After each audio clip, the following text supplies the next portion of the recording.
আসসালামু আলাইকুম বন্ধুরা, আজকে আমি আপনাদের ভুট্টা আবার দেখাবো। ভুট্টা আসলেও লাভজনক।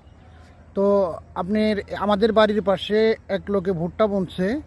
এত ভুট্টা হয়েছে, একটি ভুট্টায় দুইটি কলা হয়েছে। বেশিরভাগই একটা ভুট্টা গাছে দুইটা কলা হয়েছে। দুইটা কলা হইলে ভুট্টায় কিন্তু কি পরিমাণ আবাদ ভালো হয়, কি পরিমাণ লাভজনক ব্যবসা হয়। তাই আপনারা যারা ভুট্টা বোনেন নাই তারা বেশি বেশি ভুট্টা বুনবেন। তো আমার ভিডিওটা দেখতে থাকেন।